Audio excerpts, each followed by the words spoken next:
Comment commencer le hacking et passer d'un débutant à un véritable hacker? Par où commencer? Quelles sont les compétences de base nécessaires? Quelles sont les meilleures ressources? Faut-il faire des études? Pas de panique. Dans cette vidéo, je vais partager avec toi mes meilleurs conseils basés sur mon expérience pour débuter dans le domaine. Et crois-moi, si tu restes jusqu'à la fin, tu auras toutes les clés en main pour te lancer. La première chose qui est pour moi la plus importante, la mentalité. Le hacking, c'est avant tout une question d'état d'esprit. Tu t'amélioreras seulement en pratiquant. Fais des erreurs, apprends d'elles et surtout, n'arrête jamais d'apprendre. Ce domaine évolue constamment et pour rester au top, il faut toujours être en quête de nouvelles connaissances. Chaque échec est une opportunité de grandir et de te perfectionner. C'est une discipline où la persévérance et la curiosité sont tes meilleurs alliés. Pose-toi des questions, explore et ne te limite jamais à ce que tu sais déjà. Il existe 4 piliers à maîtriser avant de commencer la cybersécurité. Ton point de départ devrait être l'un d'eux. Peu importe par lequel tu vas commencer, fais ce qui t'attire le plus. Il n'y a pas de chemin tout tracé et tu ne perdras pas ton temps dans tous les cas. Ce sont des fondations essentielles pour la suite. Numéro 1, le hardware. Le matériel informatique joue un rôle essentiel. Apprends comment fonctionnent les composants et comment ils interagissent entre eux. Pour ce faire, tu peux te rendre sur la chaîne de Professeur Messer qui propose une playlist gratuite très bien expliquée. Numéro 2, le réseau. Comprendre comment fonctionnent les réseaux est crucial. Les modèles TCP/IP, OSI et les protocoles sont des concepts de base que tout hacker doit maîtriser. Tu peux te pencher sur la certification Network Plus, également disponible sur la chaîne de Professeur Messer. Numéro 3, la programmation. La programmation est un atout important. Selon moi, ce n'est pas obligatoire au début, mais cela va vite le devenir. Si tu ne sais pas par lequel commencer, choisis Python.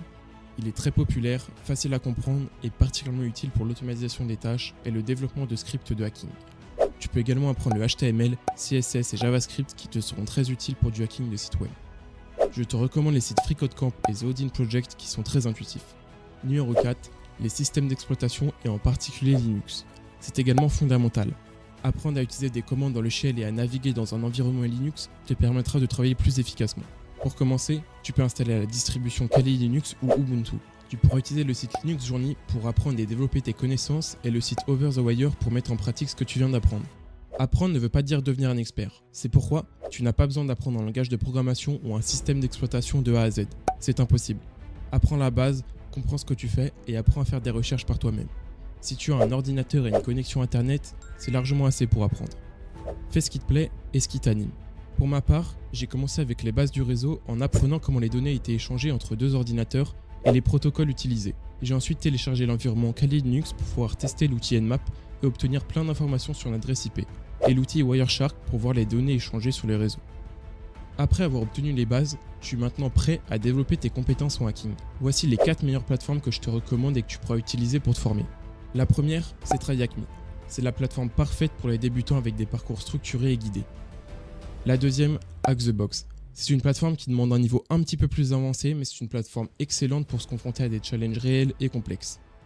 La troisième, c'est RootMe. C'est une plateforme française qui offre une grande variété également de challenges et possède une très grosse communauté.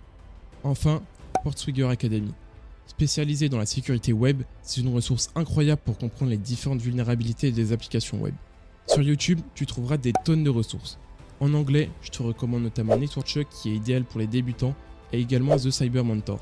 Pour du contenu en français, tu pourras retrouver Hack-T-Back, Wacked et Franzosich. Le plus important, c'est de te lancer. Arrête de te poser trop de questions et commence dès à présent. Chaque jour compte. Si tu ne te lances pas maintenant, tu seras en retard sur celui qui a commencé aujourd'hui. N'oublie pas, le meilleur autodidacte est souvent le plus motivé et le plus discipliné. La clé du succès dans ce domaine, c'est l'action. Commence par de petits projets, même si cela te semble insignifiant. Chaque ligne de code, chaque configuration que tu mets en place te rapproche de ton objectif. Il est crucial de prendre des notes sur ce que tu fais. Utilise des outils comme Notion, Obsidian ou Joplin pour documenter tes découvertes et tes progrès. Prendre des notes te permet de structurer tes pensées, de retenir plus efficacement et de te créer une base de connaissances personnelles pour la suite. Cela t'aidera à organiser tes connaissances et à t'y référer plus tard. En plus, cela peut te servir de portfolio pour montrer ce que tu as appris et accompli. Les études ne sont pas obligatoires, tu peux y arriver en autodidacte. Cependant, elles peuvent t'aider à trouver un emploi. Il existe de nombreux cursus comme des TUT, IUT, BTS et bachelors spécialisés en informatique et cybersécurité. Par la suite, tu peux te diriger vers des parcours d'ingénieur ou des masters en cybersécurité.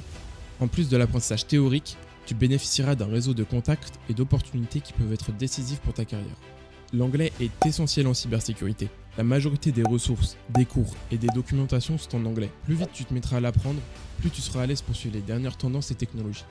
Utilise des applications comme Duolingo, regarde des séries en VO, lis des articles et regarde des vidéos en anglais. Tout cela t'aidera à progresser. L'anglais est la langue internationale de la technologie et être à l'aise avec elle te donnera accès à une richesse de connaissances. Enfin, rejoins une communauté. Les avantages sont nombreux.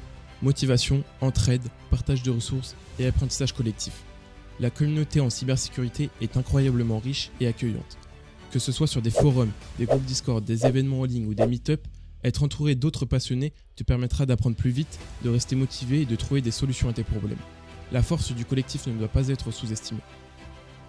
La cybersécurité est un voyage, pas une destination. Si tu te sens perdu, c'est normal. Tu peux y arriver.